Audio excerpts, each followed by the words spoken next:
In a world where we're constantly racing ahead, sometimes the best thing we can do is to stop, look around, and plant a tree. Not just for us, but for the wildlife, and for the kids who will walk these forests long after we're gone as adults.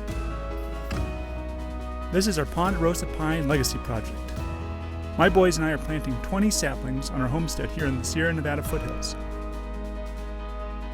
The place once logged in the 1880s, and once again during the 1920s and 30s, back when a water-powered sawmill turned these mountains into lumber for the farmers and the town.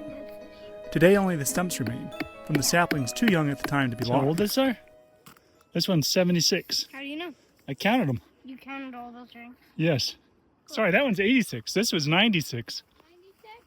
This one here, yeah. Was that cut down by them? So these were saplings when this was homesteaded and logged. These were saplings?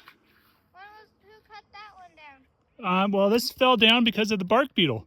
We had drought, bark beetle, and natural. Many nearly a century old died off in the 2012 to 2015 drought and bark beetle infestation. From that use and loss comes a chance to restore, to rebuild, to teach our kids how to leave things better than they found them. And it all starts with knowing how to plant a tree the right way. Planting a pine sapling isn't a chore, it's an act of hope. Trees anchor soil, provide wildlife habitat, clean our air, and bring shade and beauty to the landscapes for generations.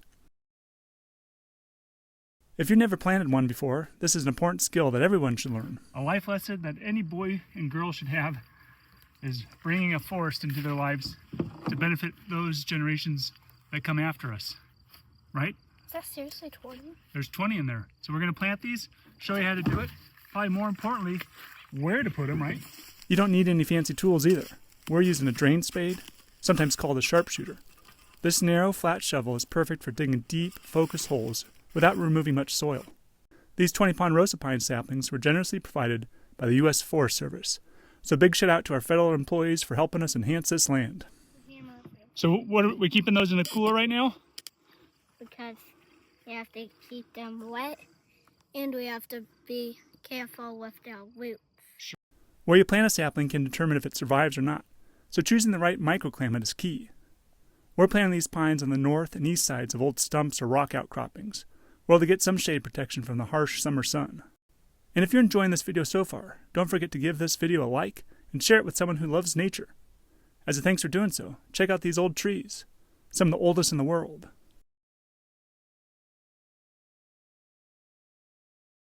Use your drain spade to create a narrow hole. Push the blade in, rock it back and forth, but don't remove the soil. This keeps the structure of the surrounding soil intact and helps with root contact. Make sure the roots go in straight. Don't let them curl up into a J or L shape. That's called J rooting, and it's a common reason why young trees fail. You want the root collar, where the stem meets the roots, right at ground level. To backfill, place the shovel behind the spade. Again, push it in the soil and rock it back and forth to close up the hole and push out the air gaps. No loose pockets here. Use your boot to gently but firmly compress the area around the base of the tree. No need to stomp, unless it's somehow therapeutic. Just press down firmly to secure it. If planting on a hill with a slope, just plant the sapling perpendicular to the slope, not straight up and down. This helps it grow correctly and resist erosion. But in all honesty, this project isn't about planting trees. It's about planting a positive legacy. It's about teaching our kids how to work with their hands, and that their actions can have positive differences in this world. Instead of always taking, you can give back something. And yes, maybe this is on a small scale, but those actions, demonstrated to our youth over and over again throughout their upbringing, are collectively additive. And just like these saplings, will grow into something bigger. A positive mindset and a steward of creation. Someday, God willing, these tiny saplings will tower overhead.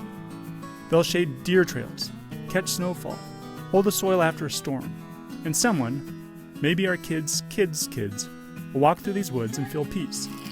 All because of a small act, after a day at work, done today, and not waiting for tomorrow. Together we can replant the future, root by root, person by person. Well, as you can see, this is a pretty simple but very rewarding project. It'll be neat to see these grow up. Hopefully someday my grandkids will be looking at an actual large tree. Maybe they'll harvest the wood for firewood, feel the warmth from it. Maybe they'll enjoy the shade of it on a sunny day in the summer.